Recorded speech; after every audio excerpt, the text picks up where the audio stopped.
Uma notícia que vem de terras norte-americanas tem potencial de impactar a economia brasileira. O Federal Reserve, chamado Fed, o órgão equivalente ao Banco Central americano, está para se reunir nesta quarta-feira, dia 1º de maio, e deve anunciar, logo mais, as decisões sobre a política monetária do país. While the timing of the Fed's first cut is front of mind for investors, could stubbornly high inflation and a strong economy add another wrinkle? A expectativa dos analistas é que o Fed mantenha a taxa de juros americana acima de 5%. A percepção é de que a economia norte-americana vai demorar mais do que esperado para reduzir a taxa de juros. Isso pode encerrar o ciclo de cortes da Selic, a taxa de juros brasileira. A taxa atual está em 10,75% ao ano, patamar decidido pelo Comitê de Política Monetária do Banco Central, o Copom, no final de março. A Selic caiu de 11,25% ao ano para 10,75%, que é o menor índice em 2 anos. A próxima reunião do Copom está prevista para os dias 7 e 8 de maio. O Estadão Broadcast apurou que parte do mercado já deixou de ser mais otimista e projeta que a taxa brasileira fique nos 2 dígitos, perto dos 10%. Já no cenário americano, o mercado prevê que o primeiro corte da taxa seja somente em junho e de 0,25%. Antes, com um crescimento econômico robusto e mercado de trabalho aquecido, esperava-se que o Fed fizesse entre 6 e 7 cortes, começando em março. Agora, a expectativa mudou. Essas mudanças no rumo da política de juros americana impactam não só o Brasil, mas as principais economias globais. Em especial, os países emergentes, que têm suas economias drenadas pela oscilação do dólar. Caso do dólar batendo nas alturas contra o real. O ministro da Fazenda acha que 2/3 da receita que levou ao bolo da rápida subida do dólar devem-se a fatores externos. Geopolítica, juros altos nos Estados Unidos e vai por aí. O trabalho dos bancos centrais vem sendo árduo na luta contra a inflação e a economia global vem passando por diversos choques, desde a pandemia com a interrupção das cadeias de produção, seguido das guerras entre Ucrânia e Rússia, também Israel e o Hamas, e a escalada do conflito envolvendo outros países como o Irã. O Irã é um dos principais produtores de petróleo do mundo e não só a produção dele é impactante, como a fronteira em que ele está, porque o Oriente Médio, como um todo, tem vários países que produzem petróleo e o Irã controla o chamado Estreito de Hormuz. As guerras fazem com que tenha uma menor produção de petróleo e quando tem um menor estoque de algo, os preços geralmente sobem. Afinal, o que podemos esperar da política monetária norte-americana nas próximas semanas e quais as repercussões que isso pode ter no cenário brasileiro? Sobre estes temas, vamos conversar com Alessandra Ribeiro, economista e sócia da Tendências Consultoria.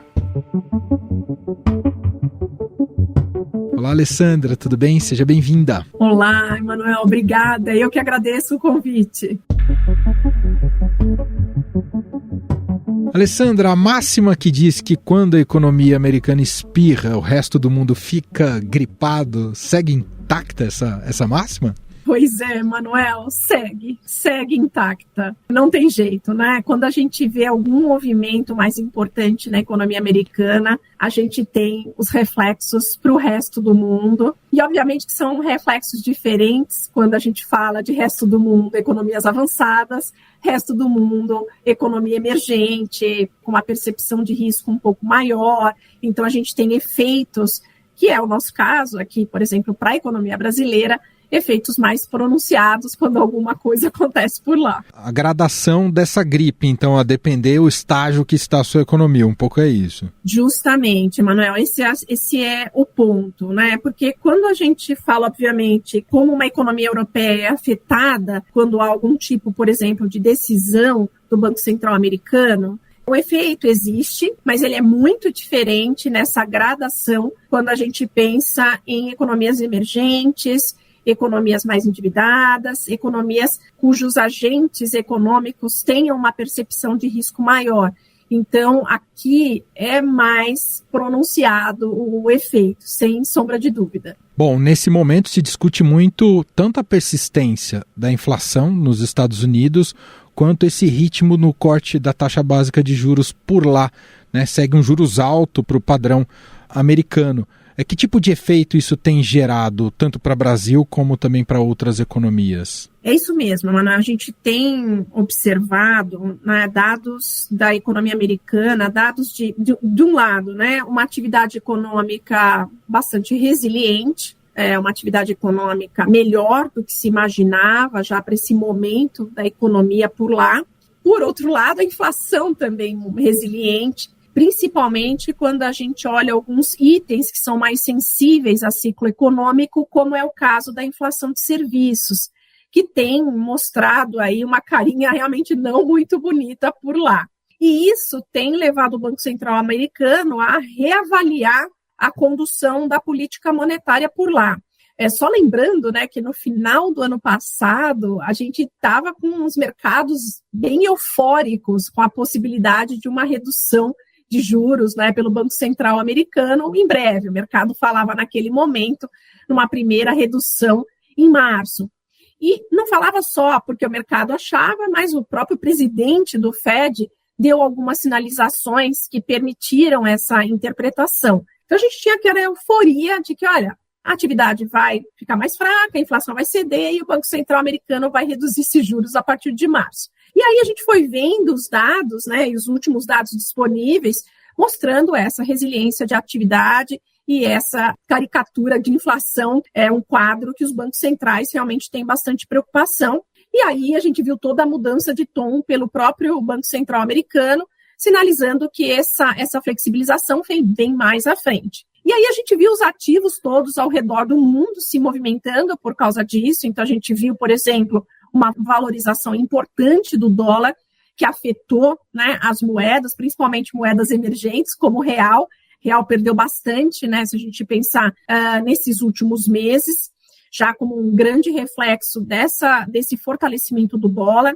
As próprias taxas de juros futuras nos Estados Unidos subiram bem, não só as taxas de curto prazo, mas as de longo também. Isso tem um efeito aqui, porque é um balizador de taxa de juros no mundo. Então, quando essa taxa fica mais alta, a gente vê as taxas de juros nas outras economias também reagindo e subindo o patamar. Então, foi o que a gente viu aqui também. E com esse cenário também, aqui um ambiente mais difícil, por exemplo, para a Bolsa. Olha, juros mais altos nos Estados Unidos, isso bate também aqui na gente. Talvez o Banco Central brasileiro não tenha tanto espaço quanto se imaginava para reduzir juros, e aí afetando também, por exemplo, Bolsa. Então, a gente viu uns efeitos aqui bem imediatos, principalmente pelo canal dos ativos financeiros. Quem é que sorri no Brasil com um dólar mais valorizado? Quem exporta se dá bem? Então, sempre tem que ter um pouco de cuidado, né? Porque para uma primeira avaliação, você fala, exporta com esse real desvalorizado, então, uau, só ganhos. Mas muitas vezes não é assim, porque esses produtores que exportam, às vezes eles também são grandes importadores, né? Às vezes vários insumos, matérias-primas são importados também. Então tem o efeito do outro lado, né? Mais complicado nessa parte que é importada. E também tem um outro, né, elemento, que isso aí é quando a gente fala de preço, mas tem um outro elemento que é a própria questão da atividade global, os mercados para onde eu exporto. Se eu exportar para os Estados Unidos, que a economia está resiliente, está bem, até a demanda, né, se sustenta, então é um bom mercado para os nossos produtos.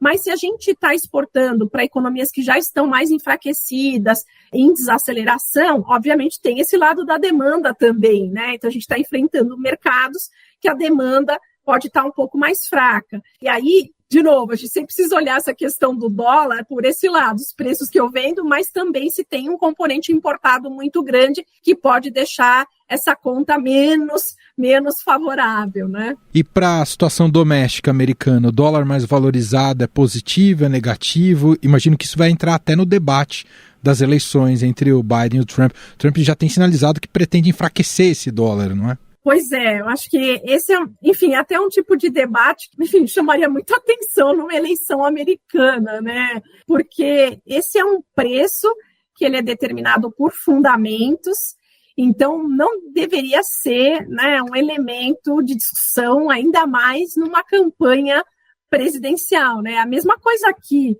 Vale discutir o câmbio aqui? Não, o câmbio é resultado de fundamentos econômicos.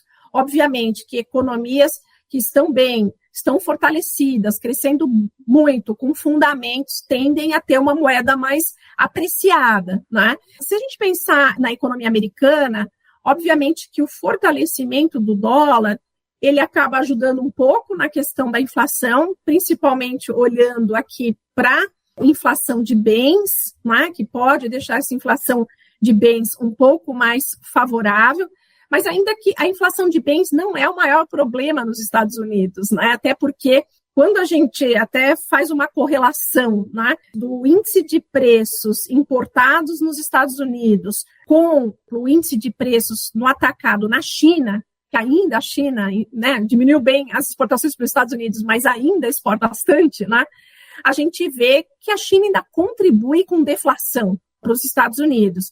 Mas, de qualquer forma, nessa parte de bens, um dólar mais apreciado ajudaria. Agora, com essa inflação de bens, né, mais favorável, ou seja, você gastando menos para comprar um bem, é verdade que sobra mais para você consumir serviços, que é o grande problema na economia americana, né? Porque o mercado de trabalho segue muito resiliente, os salários voltaram a aumentar marginalmente, mas voltaram a aumentar depois de um período de desaceleração, e isso é que tem alimentado a inflação de serviços. Então, tem esse outro lado, né?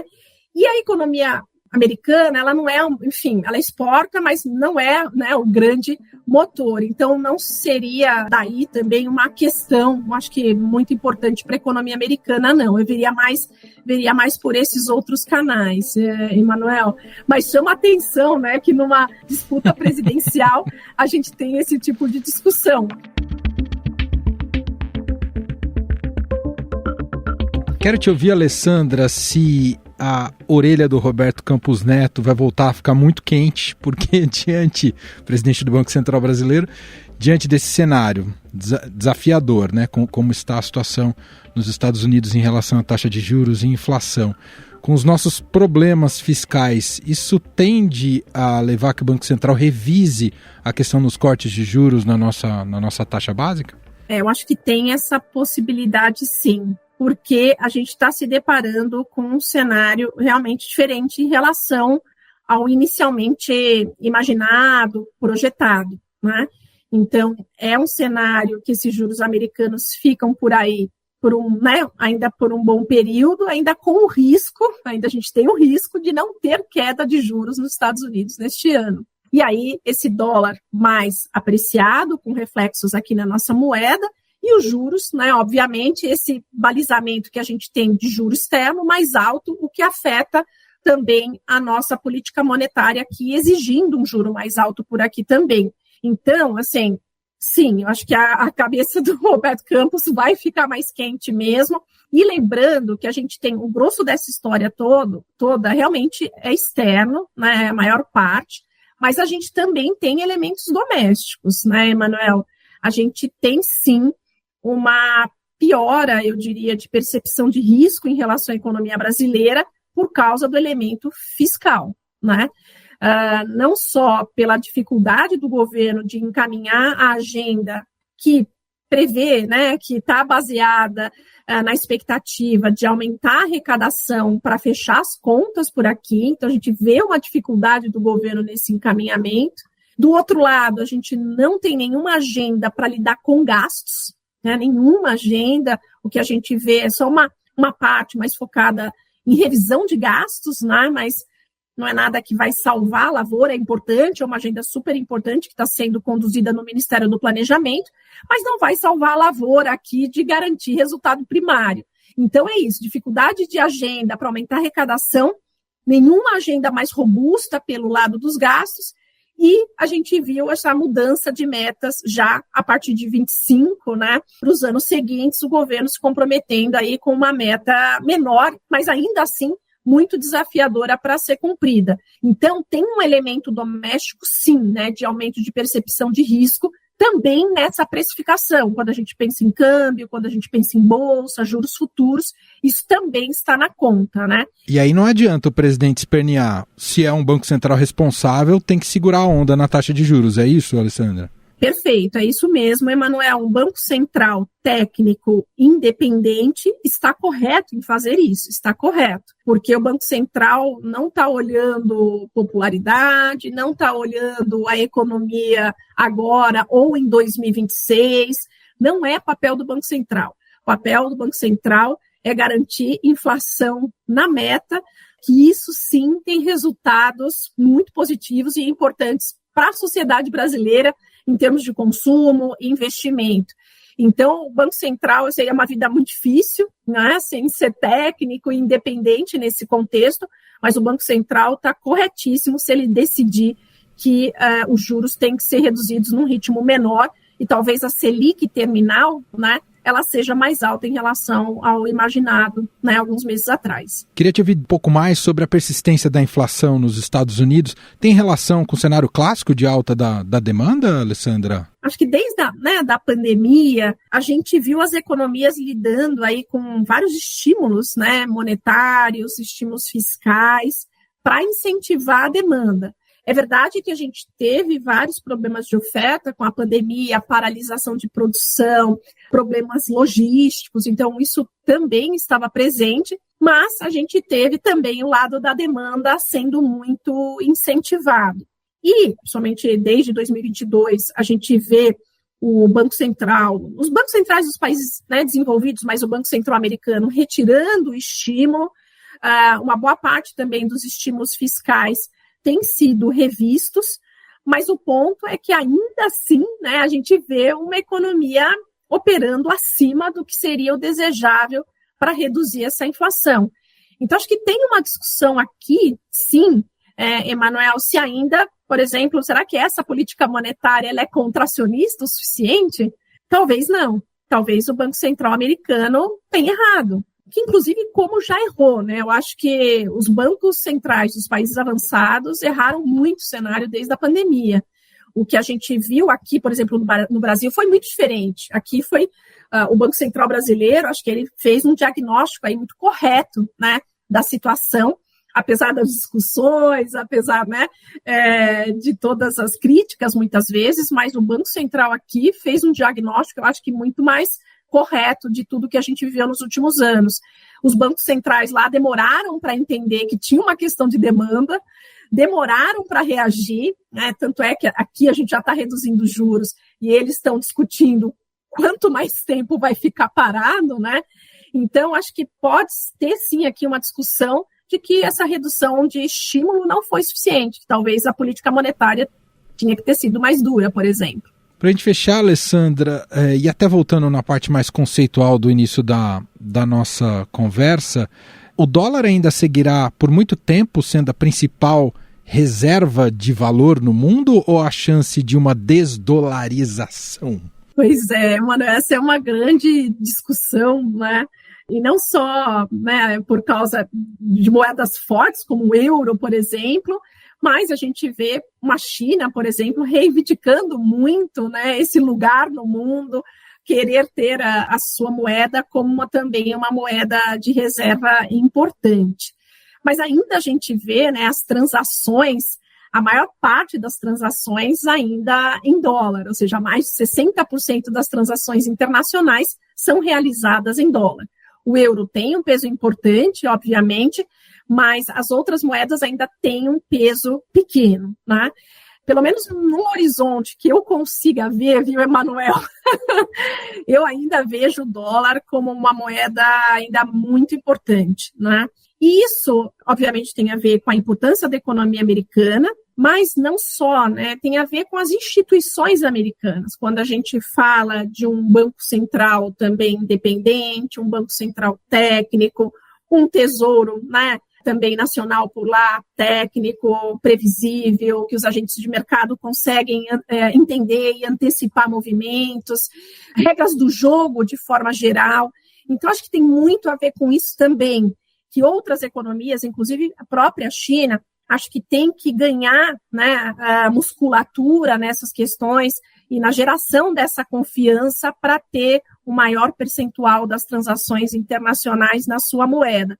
Então, ainda que possa ter um espaço, né, marginal, crescente para essas outras moedas, ainda no futuro que eu consigo ver, ainda eu vejo o dólar como muito relevante. E até o euro, que vem sendo mais forte, mais valorizado que o dólar, já se fala em paridade, né, com essa alta recente do dólar, talvez se chegue a dólar 1 para 1 em relação ao euro num curto prazo, não é, Alessandra?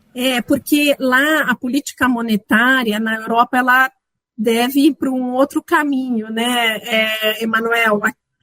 Porque a gente vê uma atividade econômica realmente mais enfraquecida na Europa, os sinais de inflação são numa direção realmente mais favorável, de perda de tração da inflação.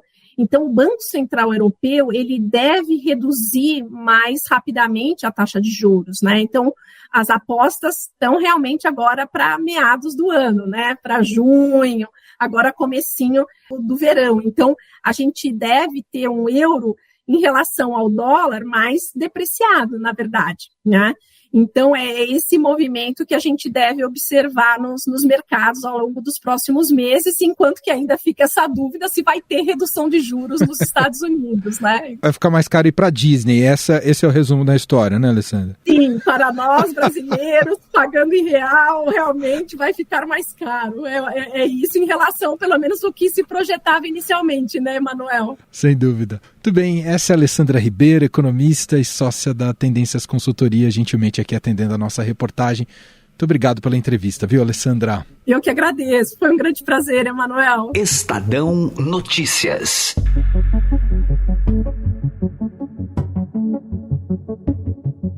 E este foi o Estadão Notícias de hoje, terça-feira, dia 30 de abril de 2024. A apresentação foi minha, Emanuel Bonfim. Na produção, edição e roteiro, Jefferson Perleberg, Gabriela Forte e Bárbara Rubira. A montagem é de Moacir Biasi. E o nosso e-mail, podcast@estadão.com. Um abraço para você e até mais.